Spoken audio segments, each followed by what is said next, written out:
Ta-da-dum, ta-da-dum. Ta-da-dum, ta-da-dum. Hello? Christian Prince, why are you calling me? Unbelievable. I love it, I love it. Coward. Real potato. Listen, silly. Listen, silly. Listen, silly. I am an Arab. Are you stupid or not? Are you stupid or what? I am an Arab. You donkey? All right, hello everyone, and peace of Christ to all of you. I hope my voice is coming good and clear. Please inform me if you have any problem or difficulty. So we are going to discuss some issues. You know, in Indonesia, they have a big problem. In front of me here, I will put in the screen a website, and this is an article written by Indonesian. I have no idea who wrote this article. I have nothing to do with it, and I am just showing you what I saw. Abdul Somad, Ustad Jaman now. I don't know what even that means. But what took my attention, that in this new Mandala newspaper or magazine, they are talking or having an article about Mr. Abdul Samad or Samad. I don't know how to say his name. Here it says that Mr. Abdul Samad, he make or he collect an average of $6,000 per sermon. $6,000. And you know, I was asking myself, a man of God serving God in a country, it's called Indonesia, which I love very much. I love Indonesian people, but it's not a secret that Indonesia is a poor country. The majority are very poor. Why he need $6,000 per sermon? Is that to pay his rent? Is that to pay for his salad per sermon? So if you do 4 sermon a month, he make just from this $24,000 in Indonesia. That will make you live better than a king. And that is telling me, and here you can see the list of how much money he is making, you know. So that's telling me that those people, they are not serving God. Those are serving their pocket out of this poor Indonesian people. This country need universities, need manufacturers, need, yet those poor people, they are willing to pay a man who say nothing, speak nothing, he know nothing. And I challenge him to come and debate me anytime. And I will show you that this guy, he have no idea what he's talking about. And even when we recite the Quran, I die laughing.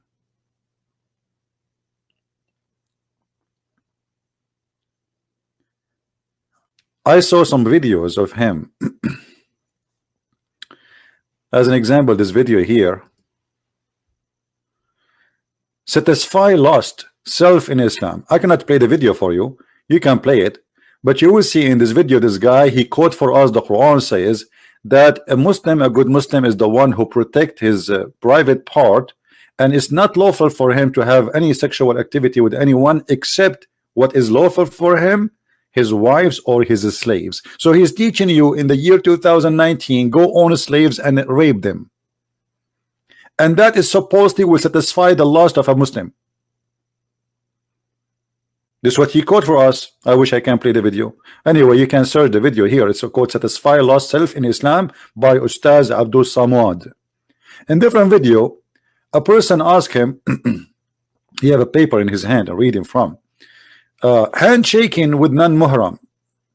Muhram in Islam, it is somebody, I mean, it's funny, non-muhram. Like if you have a family member, you can shake hand. Like, you know, you can shake hand with a male. He is your uncle, as an example. You are a female. So the question, very important question, and this is why we pay him $6,000 every sermon, because we want to know if it's okay to shake hand with a stranger or not. The only one who can give us the answer is this guy. And then he tell you that good Muslim women, she put a tissue over her hand and then she shake hands with you. Wow. And that supposedly make her and make you following Allah? You know, I would like Ustad Abdul Somad to explain to us how the Prophet, peace upon him, he allowed the Muslim women and Muslim men to share bed together without marriage for 3 days 3 nights. It's called muta. And you know that this is not temporary marriage. This is nothing. It's even the name is muta, which means sexual pleasure. So how you are so conservative following Islam, and then you say to us that you have a prophet, he taught the following.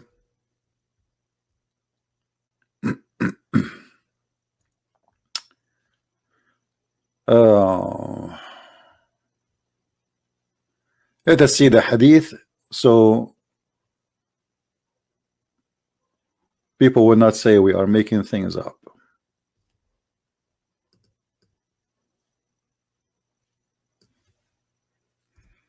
So a Muslim woman, she cannot shake hands.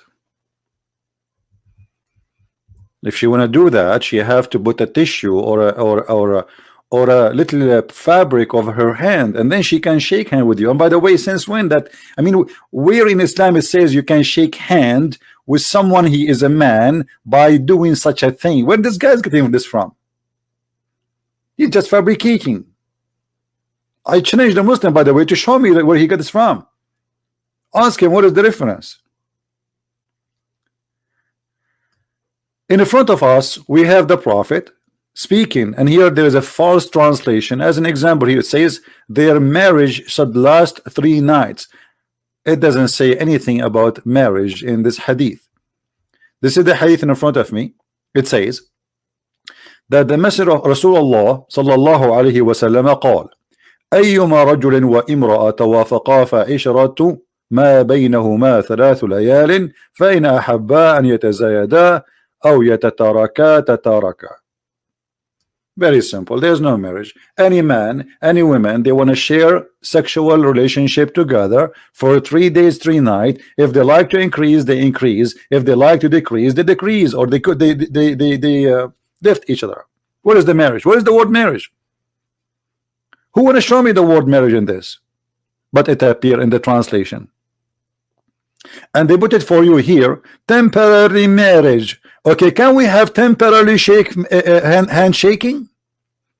So in Islam we can have sex, it's called temporary sex, but we cannot have temporary handshaking according to Abdul Samad Ustaz. I mean, do you see how conservative this religion is? We can go in the bed and have boom boom, moom moom, doom doom, but we cannot shake hands, brother. Haram, brother. It's haram. Haram. We are very conservative people, brother. If we ask Zakir Naik, he have a different idea. Zakir Naik, he will not agree with this guy. Let us call him. Tiridim, tiridim. Tiridim, tiridim. Tiridim, tiridim. I told you don't call me, and I told you you will not answer you. Hey, brother, we have a problem here because your brother in Indonesia, Ustaz Abu Samad, he said that you can shake hands with the Muslimah, just put some tissues in the top of it. This is an idiot, and he do not know what he's talking about. It's haram in Islam because this is forbidden, and he is not for him. Brother, hold on, don't go crazy. What about the Prophet allowing you to have a temporarily women in the bed? So temporarily shake handing is haram, but temporarily women in the bed is halal. First of all, this is abrogated, and it's not valid no more. Abrogated or not, how and what kind of religion allow a Muslim man to have a temporarily a woman in the bed? So it was lawful, now it is not lawful. What kind of God he makes such a thing lawful anyway? Like, was it in the time of Moses that a man he can have a woman temporarily in the bed? It was lawful in the time of Isa that somebody can have a woman temporarily in the bed. So what happened? Allah, he make it temporarily, and the second day he changed his mind. First of all, I'm not going to answer you, and I'm going to call my lawyer, and I'm going to sue you. Zakir Naik, you sue me or not, you have no answer. What is the reason and what is the logic? We cannot shake hands, but we can shake them in the bed, brother. How you can explain that to me? First of all, Christian Prince, you are fake, and you are, show me your faith. Show me your faith, I will answer you. What this had to do with my face, Zakir Naik? I want an answer. My face is not good looking. I look ugly. Don't you see no women want to marry me? I'm not like you. You know, you are sexy and you know it. But where is the answer? So you Muslims, you say we cannot shake hands with women, but we can have them in the bed and temporarily. What kind of religion this religion is? And you claim that you Muslims are very conservative. Hello? Brother Zakir, are you there? He hang up. So when I listen to those who call themselves Muslim scholars, I found a bunch of jokers trying to make something out of nothing. Or they want to teach us that Islam teach you to be like a person of modesty, a person who protect himself, a person who keep himself. So wearing hijab have nothing to do with being modest. Absolutely not. Because what the point if women can be for sale anytime, anyhow? Until now, Muslims, they can have 4 women in the same time in the bed. So I cannot have shake with 4 women. I can have them in the bed. And then I can divorce them after 5 minutes after I finish with them. And then I will replace them with other 4 women. There is no limit. No limit. It can be 4 million. It can 50 million. As long as you can afford it. So they try to fool us to make Islam look and present Islam as if it is a religion who they teach decency and modesty and women is protected. But the fact that women in Islam became nothing but a product to be used and abused for buying and selling. And and then the issue we see from Muslims, they try to present to us something does not exist in this if we can call it religion. As an example, when you say to me that this was halal, which means lawful, and then it was not lawful. Okay, where is the verse in the Quran that says this is not lawful? Because the one who said you can do that, you can have women temporarily in the bed, is in the Quran. Where is the verse in the Quran saying that this verse is abrogated? And why God, he want to abrogate a verse he made just 2 weeks ago or 2 months ago? You see, we are not talking about a prophet abrogating a verse of other prophet who came 1,000 years before him. We are talking about the same man. He says something in the morning, he changed his mind afternoon.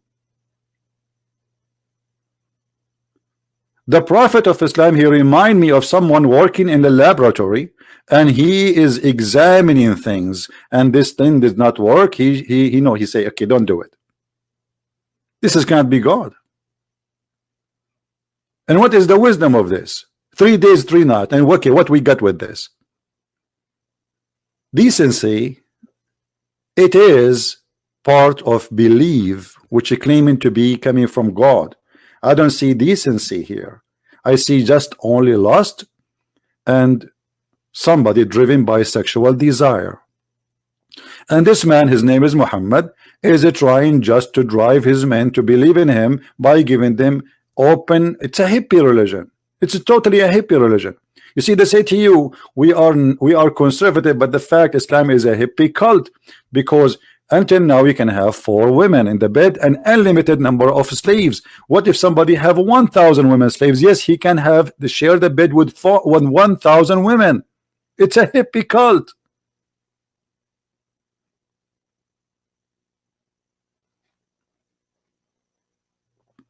I see nothing good there. I see just a man, he trying to do business. He is the same as Abdul Samud. Abdul Samud, he makes $6,000 per sermon. He remind me of no one except Muhammad. If we ask ourselves a question, what and how much money Jesus he used to ask for before you can meet him? The answer is 0. He never asked for a penny. Same as his disciples. But if we go, we find that Muhammad in the Quran, he will not accept to see you unless you pay him. And not only that, Muhammad, he described Allah religion as a commerce, as it is a trade business, as you see chapter 61 verse number 10. It's a business. And Muhammad, he promised the rich ones who invest in Islam to be in heaven. As an example, Muhammad, he promised Uthman ibn Affan, because he gave him a lot of money, to be the first in heaven. Who are you, Muhammad, to promise people to go to heaven? Are you God? Who are you? One of the clear proofs that somebody is preaching a scam, that he promised you heaven if you give him money. Obvious. Muhammad, he do that, and he made it clear that you cannot even see him and come to his house unless you pay him.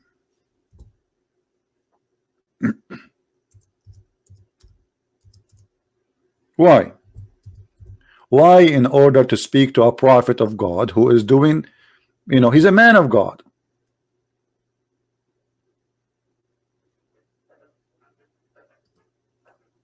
What is the purpose? Oh, who you believe? When you want to consult the messenger of Allah in private, spend something. Spend something. Have you ever heard of a religion like this before? Call me right now. Call me right now. Call me right now. Call me. Call me now. Call me now. Go to heaven right now.